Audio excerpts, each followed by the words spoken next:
Hello my dear students, this side your teacher from SS Convent School. So let's start today's grammar class for class 7. ठीक है, आज की grammar class हम start करते हैं class 7 के लिए. So everyone open your books now. So splashing grammar is the name. So first we will do a quick revision what we studied in the previous class. ठीक है, आपने जो अभी पिछली क्लास में पढ़ा था उसमें उसका एक क्विक रिविजन करते हैं. तो द सेंटेंसेस, चैप्टर का नाम क्या था? Sentences. Now what is a sentence? Sentence है क्या, आप ही बताओ.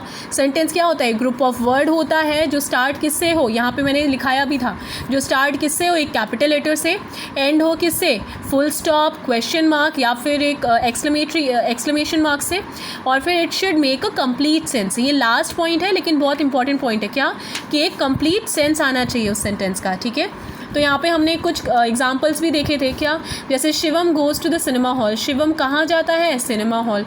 ठीक है. Meena is going to the market. Meena is going to market. Meena market जा रही है. They are playing in the playground. वो प्ले ग्राउंड में खेल रहे हैं. तो यहाँ पे आप देख रहे हैं ये जो सारे सेंटेंसेस हैं तीनों, स्टार्ट किससे हुए? कैपिटल लेटर से. ठीक है. एंड किससे हुए? फुल स्टॉप से, या फिर जो भी अगर जो यहाँ पे ठीक था उससे एंड हुए, फुल स्टॉप से. एंड देन ये जो ग्रुप ऑफ वर्ड्स हैं इनका एक कंप्लीट सेंस आ रहा है ना. इसमें क्या बताना चाहते हैं कि शिवम सिनेमा हॉल जा रहा है, और वही हमें समझ में आ रहा है कि शिवम सिनेमा हॉल जाता है. Meena is going to the market. Meena market जा रही है. They are playing in the playground. वो प्ले ग्राउंड जा रहे हैं, वो प्ले ग्राउंड में खेल रहे हैं. ठीक है, तो हमें समझ में आ गया ना, एक कंप्लीट सेंस आई. हमें कुछ भी अधूरा नहीं मिला या फिर कुछ भी मतलब अलग ना, मतलब कुछ भी ऐसा नहीं था जिसकी सेंस ना हो. ठीक है, इसीलिए इनको हमने क्या कहा, इसलिए ये सेंटेंस है. ना हमने पार्ट्स ऑफ सेंटेंस पढ़े थे पिछली क्लास में कि सेंटेंस के कितने पार्ट्स होते हैं? 2 पार्ट्स. कौन कौन से? सब्जेक्ट और प्रेडिकेट. हमने ये जाना कि सब्जेक्ट क्या होता है? जिसके बारे में बात होती है. और प्रेडिकेट क्या होता है? सब्जेक्ट के बारे में जो बात होती है.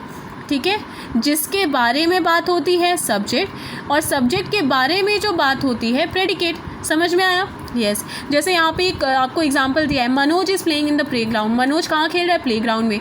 तो यहाँ पे बात किसके बारे में हो रही है? मनोज के बारे में ना, कि वो क्या कर रहा है? वो खेल रहा है. तो मनोज के बारे में बात हुई, तो मनोज क्या हुए? सब्जेक्ट हुए. और मनोज के बारे में बात क्या हुई? That he is playing in the play ground, कि वो कहाँ खेल रहे हैं? प्ले ग्राउंड में. तो is playing in the ground क्या हो गया हमारा? प्रेडिकेट हो गया. Okay, clear. फिर उसके बाद हमने क्या देखा था कि यहाँ पे हमें कुछ एग्जांपल और देखे थे कि जैसे डॉग्स बार्क, कुत्ते भौंकते हैं. तो कौन भौंकता है? कुत्ता भौंकता है. कुत्ते के बारे में बात हो रही है. तो सब्जेक्ट क्या हुआ? डॉग हुआ. प्रेडिकेट क्या हुआ? बार्क. इसको आप एक पूरा सेंटेंस समझो, फिर उसको अलग अलग करते हैं. ठीक है. His mother is a teacher. उसकी माँ टीचर है. ठीक है, तो किसकी माँ टीचर है? उसकी माँ. तो कौन टीचर है? माँ. किसकी? उसकी. तो हिज मदर क्या हुआ? सब्जेक्ट. और इज़ अ टीचर क्या हुआ? प्रेडिकेट, क्योंकि उनकी माँ क्या है? क्या बताया जा रहा है उनकी मम्मी के बारे में? कि वो टीचर है. All the shops were open. सारी दुकानें क्या थी? खुली थी. शॉप्स खुली थी, लेकिन कौन सी? सारी. All the shops. इसीलिए सब्जेक्ट ये हुआ, वर ओपन, प्रेडिकेट हुआ. A cold wind blue last night. एक बहुत ही ठंडी हवा चली पिछली रात. ठीक है, जो आखिरी रात थी उस दिन ठंडी हवा चली. तो a cold wind blue last night. ठीक है, तो यहाँ पे क्या चला? विंड चली. कैसी? कोल्ड, बहुत ही कोल्ड. A cold wind. ठीक है, तो सब्जेक्ट हुआ. और इसके बारे में बात क्या हुई कि वो ब्लू मतलब वो चली कब? पिछली रात. ठीक है, लास्ट नाइट. So clear?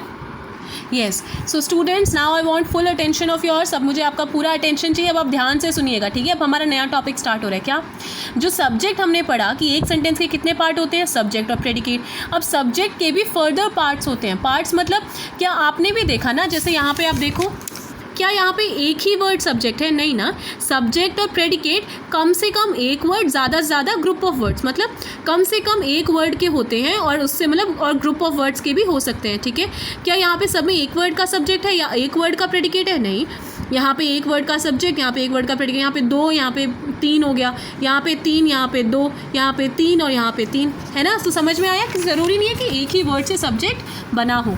ठीक है, ग्रुप ऑफ वर्ड्स भी हो सकते हैं. तो जो ग्रुप ऑफ वर्ड्स हैं तो उनमें भी टाइप होते हैं ना. तो जो हेड वर्ड है, पहला क्या है? Head word. ठीक है, सो हेड वर्ड क्या है? मेन वर्ड, जो मेन सब्जेक्ट है, जिसको हम नाउन या प्रोनाउन कहते हैं, जिसके बारे में बात हो रही है, उसी को हम क्या कहते हैं? Head word. देखो what is written here. The main word और the subject is said to be head word. जो मेन वर्ड होता है सब्जेक्ट का उसी को हम हेड वर्ड कहते हैं. विच मे बी अ नाउन और प्रोनाउन, जो कि या तो एक नाउन हो सकता है या तो एक प्रोनाउन, और कुछ नहीं हो सकता है हेड वर्ड. हेड वर्ड क्या होता है? मेन वर्ड, ठीक है, जिसके बारे में बात हो, वो सिर्फ और सिर्फ एक नाउन या फिर प्रोनाउन हो सकता है. जैसे यहाँ पे आप देखो, Nitin had finished his homework, his work. तो नितिन ने अपना काम ख़त्म कर लिया. किसने काम ख़त्म किया? नितिन ने. तो नितिन क्या हुए? हमारे सब्जेक्ट. अब यहाँ पे बताओ, क्या नितिन एक ही तो सब्जेक्ट, मतलब सब्जेक्ट क्या है? सिर्फ नितिन ही है, ये तो प्रेडिकेट हुआ. और ये जो सब्जेक्ट है एक ही वर्ड से तो बना है, और ये जो एक वर्ड होगा तो इसका मतलब ये एक वर्ड सिर्फ और सिर्फ हेड वर्ड ही हो सकता है, और कोई वर्ड यहाँ पे आपको दिख ही नहीं रहा है, ठीक है. दे वन द मैच, कौन मतलब वे मैच जीत गए. दे वन द मैच. तो यहाँ पे कौन जीता मैच? दे क्या है? नाउन नहीं है लेकिन प्रोनाउन तो है, ठीक है. सो नाउन और प्रोनाउन में, और ये जो यहाँ पे तो मतलब क्या समझे कि हेड वर्ड हो जो है वो या तो नाउन होगा या तो प्रोनाउन होगा, ठीक है. So you can underline it. The main word of the subject is said to be head word which may be a noun or a pronoun. Okay, clear students?